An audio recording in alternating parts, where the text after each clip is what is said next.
My name is Mark Justin Ford, and this is my podcast about my 5-minute documentary. The inspiration behind my documentary, I saw a picture of two famous swimmers, and they both tweeted and Facebooked the same picture. One swimmer had it a natural picture. It was all dark and gloomy image of the swimmers, and another one was a modified picture. It was all bright and beautiful. That inspired me about body image and depression and anxiety.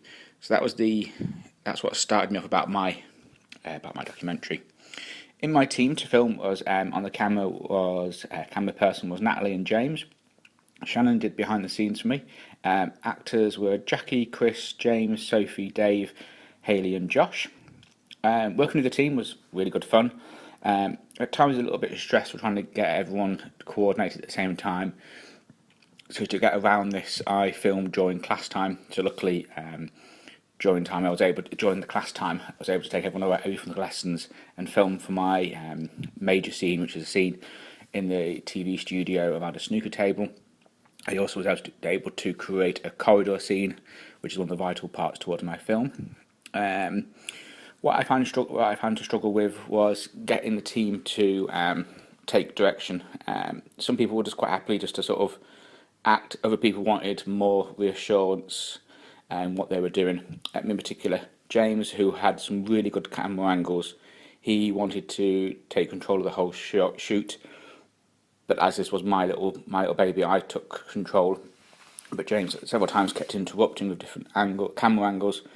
So I let him do a few, and I watched his footage. I wasn't very impressed with his footage, so I asked him to do behind the scenes footage, a little bit of like filming up in the gallery, looking down at us, which he did produce some good shots. So yes, that was good. One of the difficulties I had was people listening to me, and on set, what I have found, or the knowledge I have researched, is that directors very rarely will go on the shop floor. They very rarely speak directly to the cast. The director will do this via a floor manager. So, for example, on the setup of Coronation Street, watching a video about directors and producers of Coronation Street, they will sit in the gallery all day filming, and the director and the producer will never actually appear on the shop floor.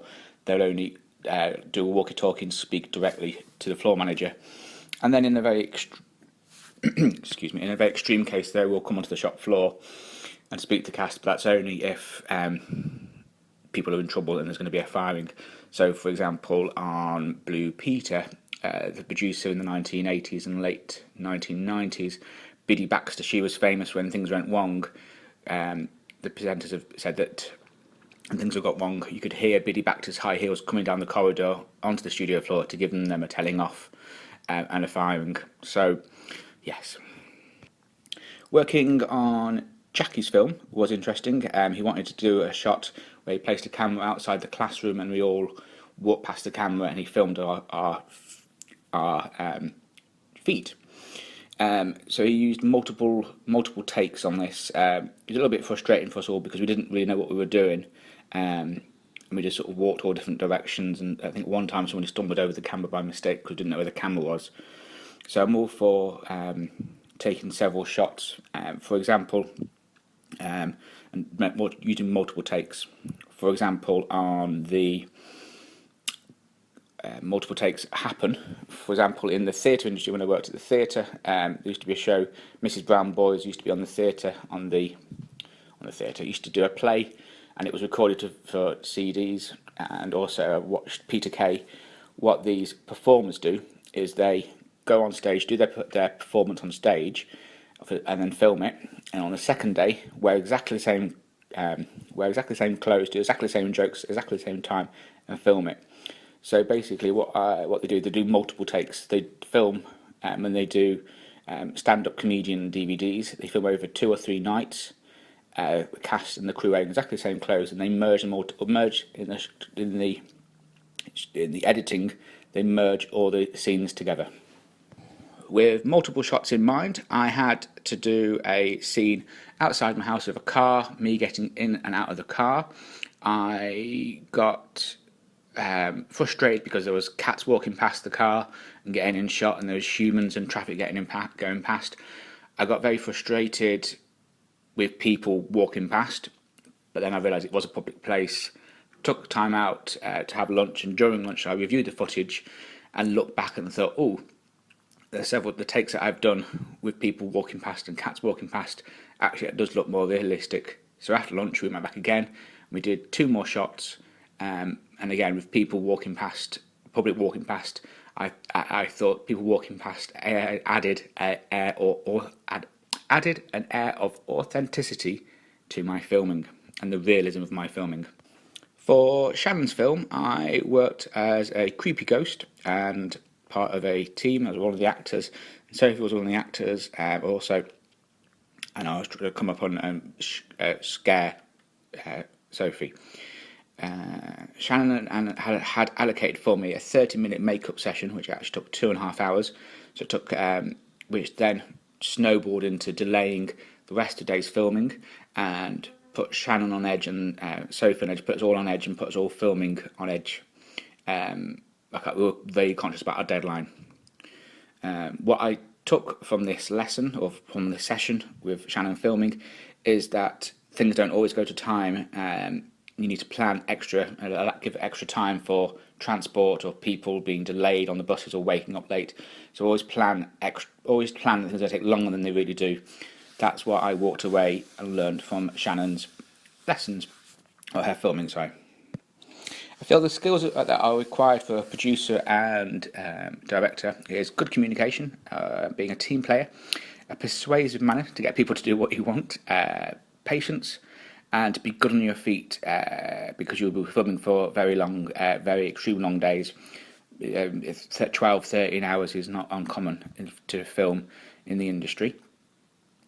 While working during my work placement on the Advice Show as producer, I also had to take the role of researcher. It took me several hours on Facebook, on Twitter, on the phone, on meeting people on WhatsApp, getting to chat with guests who I thought would be suitable for the show for a show.